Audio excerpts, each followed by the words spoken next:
Part 4. Hull and Smythe's disastrous invasions of Canada. Now that I've discussed the why and how of the war, I will move on to the actual fighting. After the declaration of war was sent, the split between the people of America turned violent, especially in the city of Baltimore, where a riot broke out when an unpopular Federalist newspaper published an article that gave a harsh criticism of Madison and the declaration of war. The large population of German, Irish, and French immigrants were already not very thrilled with the Federalist Party and the anti-war supporters. This article was a final straw, and an angry mob began to form outside of the office of the owner of the paper, Alexander Hansen. The mob intimidated city officials into inaction, or those who were there were pro-war themselves, and so simply ignored the mob. And so the mob stormed the office, destroying the printing press and forcing Hansen to go into hiding. But later on July 27th, the paper began to show up again, and another mob formed near the newly rented office of Hansen. At the same time, a second mob formed by the office, composed of renowned Federalists from Baltimore. Members to defend Hansen and standoff began. Eventually, the Federalists were trapped and sent an offer to move to the city jail for protection. The pro-war mob agreed. Later on, the pro-war mob stormed the jail with the cry of, "We'll root out the damn Tories, we'll drink their blood and we'll eat their hearts," according to a witness. The pro-war mob easily took care of the Federalist occupants, killing General James M. Linigan, who had a reputation for fighting for the rights of prisoners and rejecting a $10,000 commission in the British Army, supposedly saying, "I'll rot first," after his capture during the Battle of Fort Washington during the Revolutionary War. The mob also severely wounded the father of Confederate States General Robert E. Lee, Henry Lighthorse Harry Lee III, the 9th Governor of Virginia and the representative of Virginia in the U.S. Congress. Lee also served as a cavalry officer in the 1st Congressional Light Dragoons in the Continental Army, where he earned his nickname, Lighthorse Harry, along with 11 other Federalists and Hansen, who died of his wounds in 1819 at the age of 33. Another witness to the storming of the jail said,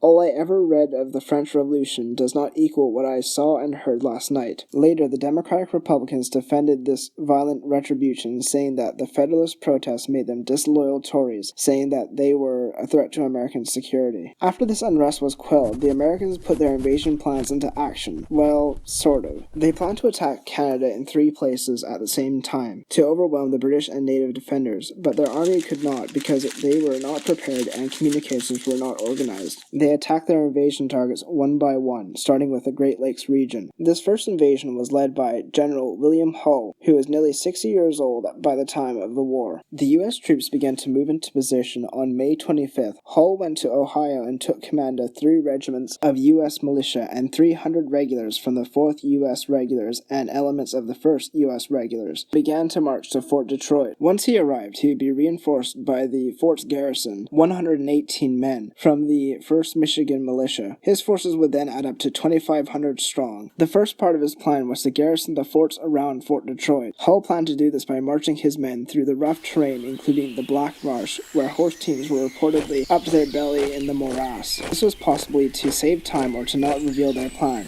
The roads in Upper Canada would be little better, as the state of the roads and the weather conditions in Upper Canada could severely slow the movement by land, as the roads were described by the locals as shockingly bad. Hull also had to quite literally blaze a trail by cutting a path, building roads, bridges, and 5 blockhouses to guard his communications and supplies while marching towards the forts. Witnesses to the invasion said, "Sad indeed were the soldiers at a day's end after struggling through the mud with their 60-pound packs." This was a problem for the invasion force, as their supplies were nightmarishly slow or impossible, with food supplies often rotting before even making it to the soldiers. En route, Hull split some of his troops who he thought could not make the journey, along with the military band and their instruments, as well as the soldiers' wives and a cargo of medical supplies. Hull's quartermaster, General William Kennedy Beale, with Hull's correspondence and orders, which he sent ahead in a schooner called the Chehaga Packet, which on July the 2nd, due to communication issues, the crew of the schooner wasn't aware that the declaration of war between Britain and America had taken effect yet, or that there even was one. And so, instead of taking a discreet tributary from Lake Erie to the rendezvous point with the rest of Hull's forces, they went down the Detroit River.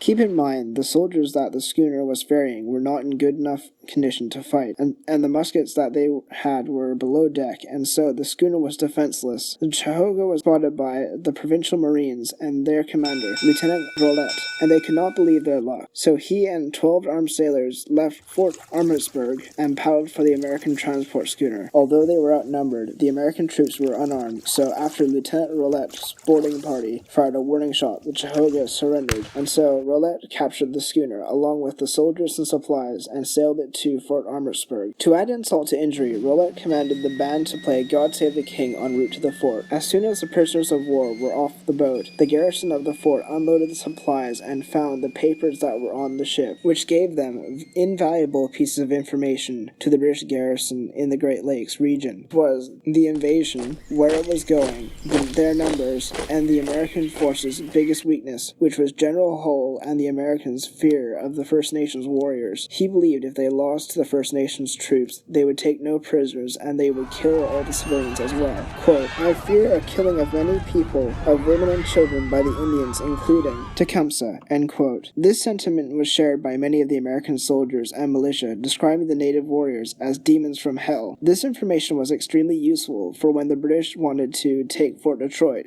because the papers included information on the plans of defense and that the fort's guns could not fire on ships in the Detroit River or on forces on the other bank of the river. Then on July 12th, the rest of Hull's troops, other than some Ohio militia who refused to cross the Canadian border, crossed the Detroit River with no resistance from the British or native forces and marched to Fort Malden, which was 3 military outposts by the Straits of Mackinac, by Lake Huron and Michigan, and laid siege to it. General Hull made his headquarters in a nearby farmhouse, and while they were camped there, Hull issued a proclamation among the Canadian militia to scare them. Quote, Inhabitants of Canada, after 30 years of peace and prosperity, the United States has been driven to arms. The injuries and aggressions, the insults and indignities of Great Britain have once more left no alternative but many manly resistance or unconditional submission. The army under my command has invaded your country, and the standard of the Union now waves over the territory of Canada. The peaceful and unoffending inhabitants it brings neither danger nor difficulty. I come to find enemies, not to make them. I come to protect, not injure you. I have a force which will break down all opposition, and that force is but the vanguard of a much greater. If contrary to your own interests and the just expectations of my country, you should take part in the approaching contest, you will be considered and treated as enemies, and the horrors and calamities of war will stalk you. End quote. This was a good idea, as most of the Canadian militia were born in the U.S. and had open U.S. sympathies. Proctor knew this before the war, and whilst arming them, said, quote, It might not be prudent to arm more than 4,000. Whilst this was going on, Hull was so preoccupied with trying to scare the militia onto his own side with a proclamation that he didn't defend Fort Michilimackinac or Fort Dearborn, which is modern-day Chicago. As the siege of Fort Malden was going on, Hull was concerned about his long supply lines, and so began to send small troops of 150 men to meet his supply caravans from Ohio. But on July 17th, he was attacked and beaten by native forces led by Tecumseh. Due to the capture or destruction of said supplies, on the evening of July 17th, the British and native forces moved to take Fort Michilimackinac. These troops were under the command of Captain Charles Robert, and they consisted of 46 British regulars, 180 Canadian militia, and 400 native warriors. They surrounded the fort and put a cannon on the high ground behind the fort, and then sent a request for the Americans to surrender, gambling on the fact that they had not heard of the declaration of war. And they were right. The Americans surrendered the fort without a fight. Later, once word spread of the loss of Fort Michilimackinac, the First Nations warriors moved to attack Fort Dearborn. The fort had a 50-man garrison commanded by Captain Nathan Held, which withdrew to Fort Wayne on the orders of General Hull. Held exchanged goods with the native warriors for safe passage and set out on the morning of August 15th with his soldiers, a handful of local settlers, and a militia with their families. At the head of the column was Captain William Wells, a veteran native fighter who served under Anthony Wayne in the Northwest Indian War. The column was being led by 30 Miami Braves, The soldiers didn't trust them, and so while they marched, they played a funeral march. The column was ambushed by another group of native warriors. Half of the regulars were killed in the initial attack. The others rallied and counterattacked, driving the native warriors back.